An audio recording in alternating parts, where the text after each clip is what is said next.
Friends எல்லாருக்கும் வணக்கங்க. எல்லோரும் எப்படி இருக்கீங்க? நல்லா இருக்கீங்களா? இன்றைக்கி வாங்க நம்ம தோட்டத்தில் என்னெல்லாம் இருக்குதுன்னு பார்ப்போம். அறுவடை கொஞ்சம் தாங்க, ஆனால் என்னெல்லாம் இருக்குதுன்னு காட்டுறேங்க. இது வந்து பார்த்திங்கன்னா டெல்லி கனகாம்பரங்க. இது வந்து நல்லா இப்படி கிளைகளெல்லாம் கொஞ்சம் வந்து மண்ணில் வந்து பதியம் போட்ட மாதிரி அப்படி வச்சோம்னா கிளைகள்லாம் கொஞ்சம் நிறைய வந்து பூ நிறையவே வைக்குங்க. அதுக்கப்புறம் அவரைக்காய் இருந்துச்சுங்க. இது ரொம்ப நாளாக இருக்குது அந்த அவரைக்காய். நானும் கட் பண்ணி விட அப்படியே தளைஞ்சிக்கிட்டே வருதுங்க. அதுக்கப்புறம் ஒரு செடியிலேருந்து கத்திரிக்காய் எடுத்தாச்சு. இது வந்து தக்காளி செடி சரியாக வரலை, ஆனாலும் இருக்கிற காயெல்லாம் கொஞ்சம் நல்லா பழுத்து வருதுங்க. இருக்கிறத மட்டும் எடுத்துகிட்டு அப்புறம் தக்காளி செடி எடுத்துகிட்டு வேறு வைக்கணுங்க. கோவக்காவும் அதே மாதிரி தாங்க, நிறைய பிஞ்சு எடுத்துருக்கு. 1-2 தாங்க காய்க்குது. இது ஒரு வகையான கத்திரிக்காய், வெள்ளையும் ஊதா கலரும் கலந்த மாதிரி இருக்குங்க.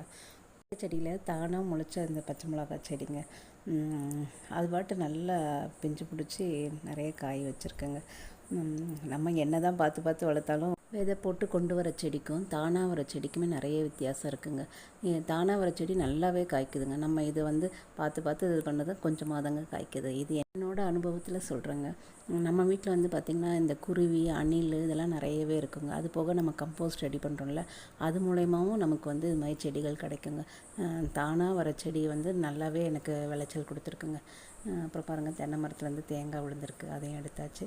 சுண்டைக்காய் பாருங்கள், நல்லா பிஞ்சு விட்டுருக்குங்க. நிறைய பூ எடுத்து பிஞ்சு எடுத்துருக்கு. இன்னும் நான் வந்து பறிக்கலை. இந்த கத்திரிக்காய் செடி எதுக்கு காட்டுறேன்னா, இது ஒன்றுமே இல்லாத மாதிரி இருக்குங்க. இலையெல்லாம் எங்கேயும் இல்லாத மாதிரி இருக்குது, ஆனால் 15 பிஞ்சுக்கிட்ட விட்டுருக்குங்க. நிறைய இருக்குங்க. ஒரு சில செடியெலாம் பார்த்திங்கன்னா நிறைய இலையெல்லாம் வச்சு நல்லா பச்சை பசேன்னு தமதமானு இருக்குங்க, ஆனால் காய் கொஞ்சமாக தான் வைக்கும். இது பார்த்திங்கன்னா இப்படி இருக்குது. அதான் ஒவ்வொரு செடி ஒவ்வொரு வித்தியாசங்க. அதுக்கப்புறம் இது வந்து பிச்சி பூங்க. இது வந்து நாங்கள் குற்றாலத்துலேருந்து வாங்கிட்டு வந்ததுங்க. இது வாங்கிட்டு வந்து ஒரு 7-8 வருஷத்துக்கிட்ட ஆகுதுங்க.